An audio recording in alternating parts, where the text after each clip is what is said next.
Halo teman-temanku yang baik, apa kabarnya hari ini? Hari Kamis tanggal 30 April 2020 yang menjelang tanggal 1 Mei ya, bulan Maria. Teman-temanku, topik judul refleksiku adalah di-equip, gunakan alat dan melayani Tuhan dan sesama. Dari Kisah Para Rasul bab 8, tetapi ternyata Filipus ada di Asdod. Ia menjelajah daerah itu dan memberitakan Injil di semua kota sampai ia tiba di Kaisarea. Jadi teman-temanku, aku berhubung dengan kondisiku sehari-hari bahwa Santo Filipus ternyata ada di Asdod setelah dia mewartakan kabar baik kepada orang dari Ethiopia, seorang sida-sida, kepala perbendaharaan Sri Kandeke Ethiopia. Dia pergi ke Asdod itu. Dan menariknya dia menjelajah daerah itu dan memberitakan Injil di semua kota sampai ia tiba di Kaisarea. Nah, ini yang menarik buat saya. Jadi berhubungan dengan saya pun diajak untuk merasul di dalam hidup saya. Entah dalam pekerjaan saya, di dalam ekonomi saya. Dan menariknya lagi, aku dibimbing juga bahwa aku perlu mengequip, melengkapi sesamaku untuk menjadi leader.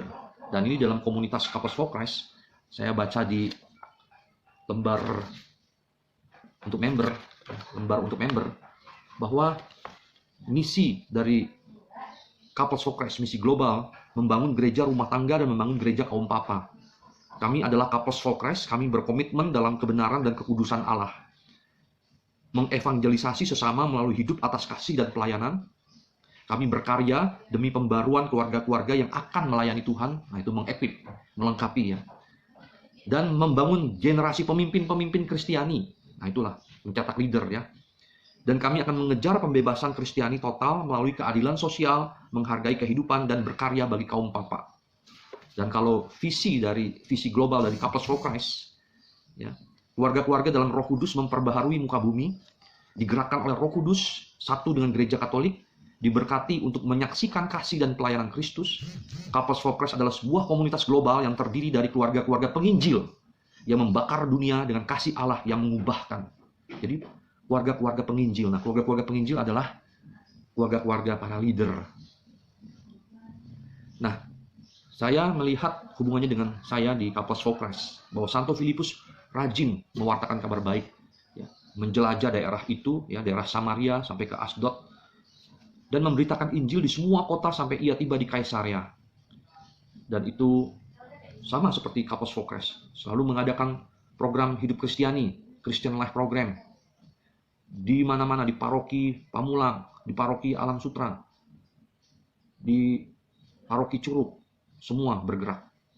Dan dia kami mengequip, melengkapi untuk para leadernya dengan training, dengan bahkan kemarin kami ikut online teaching tentang pertarungan tak terlihat, ya, oleh Brother Bambang Sutopo yang bicara.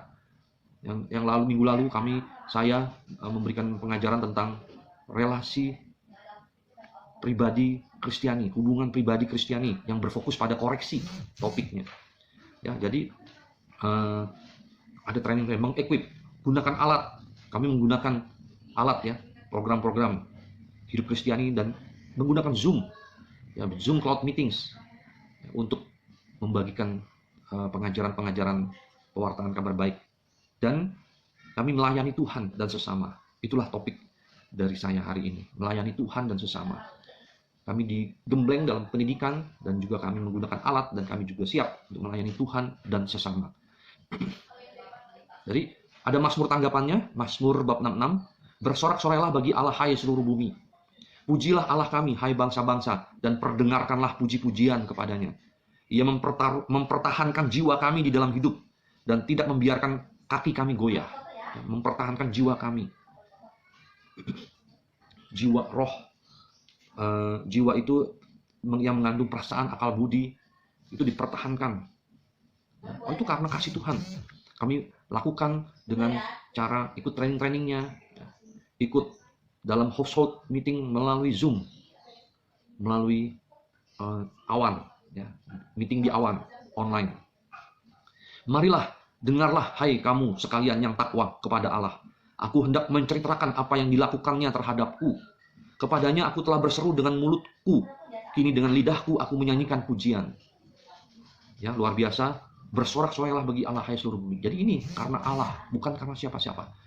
Bekerja sama denganku dan teman-teman melakukan tindakan untuk mengekip, menggunakan alat, ya. Dan itu semua digerakkan oleh Roh Kudus, oleh Allah yang mencintai kita. Oleh karena itu mulutku bersorak-sorailah bagi Allah hai seluruh bumi. Terpujilah Allah yang tidak menolak doaku dan tidak menjauhkan kasih setianya dariku, selalu sabar kepadaku. Nah, yang Injil nih, bait pengantar Injil ya, Yohanes bab 6 ayat 51. Akulah roti hidup yang telah turun dari sorga, sabda Tuhan. Barang siapa makan dari roti ini, ia akan hidup selama-lamanya. Ya. Lalu dari Injil Yohanes bab 6 ayat 44-51, ya, ditekankan lagi, akulah roti hidup yang telah turun dari sorga. Aku berkata kepadamu, sesungguhnya barang siapa percaya ia mempunyai hidup yang kekal. Akulah roti hidup yang telah turun dari sorga. Jikalau seorang makan dari roti ini, ia akan hidup selama-lamanya. Dan roti yang kuberikan itu ialah dagingku yang akan kuberikan untuk hidup dunia. Itu di dalam Ekaristi, di dalam Misa Kudus. Aku ikut melalui live streaming, ya, dan aku juga dikuatkan, dihidupkan oleh roti hidup itu, komuni batin di dalam hatiku. Ya, Tuhan Yesus menguatkan diriku untuk aku bisa mengekip, bisa menggunakan alat, dan bisa untuk melayani Dia dan sesama. Ya. Dan terlebih lagi hari ini adalah pesta, ya, pesta fakultatif, ya, Santo Pius V, Paus. Ya.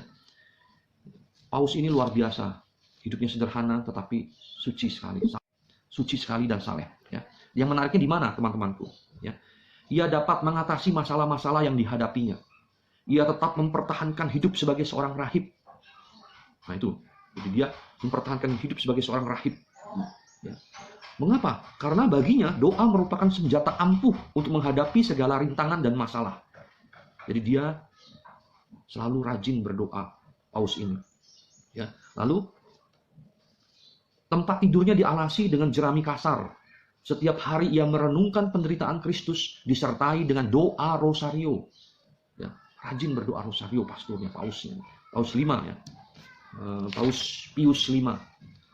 Kemenangan umat Kristen atas angkatan laut Turki dalam perang salib di Levanto diperoleh berkat doa rosario dari seluruh umat Katolik di seluruh dunia. Nah, teman-temanku, hari ini juga saya mendapat pesan dari Paus Fransiskus yang saya juga sudah bagikan kepada teman-temanku semua, bahwa Paus Fransiskus bilang bahwa ayo kita bulan Mei kesempatan untuk berdoa rosario. Kita memohon pada Bunda Maria agar mendoakan orang-orang yang telah meninggal dunia karena COVID-19, kepada para dokter, para suster, orang sukarelawan yang mendampingi orang-orang sakit, ya, di garda depan, ya, diberkati. Lalu kepada semua masyarakat yang sedang tertimpa masalah ekonomi, pekerjaan karena COVID-19 ini, ya, itu juga dihibur dan diberikan kekuatan, dan kepada pemerintah diberikan kebijaksanaan untuk bisa menolong mereka dengan kebijaksanaannya.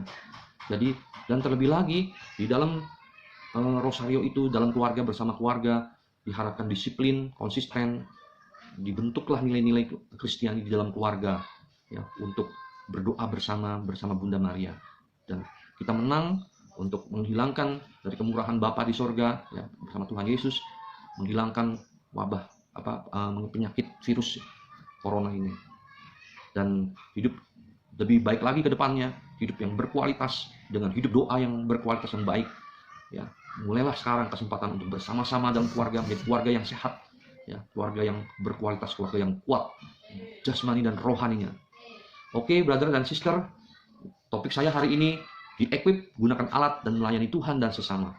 Seperti Santo Filipus yang bergerak menjelajah mewawarkan kabar baik.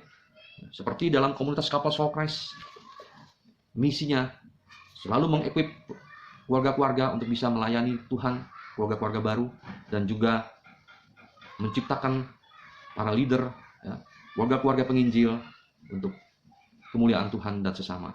Oke, dari Willy Wibianto, selamat bekerja dengan penuh iman, penuh harapan, dan cinta kasih yang berkobar-kobar kepada Tuhan dan sesama.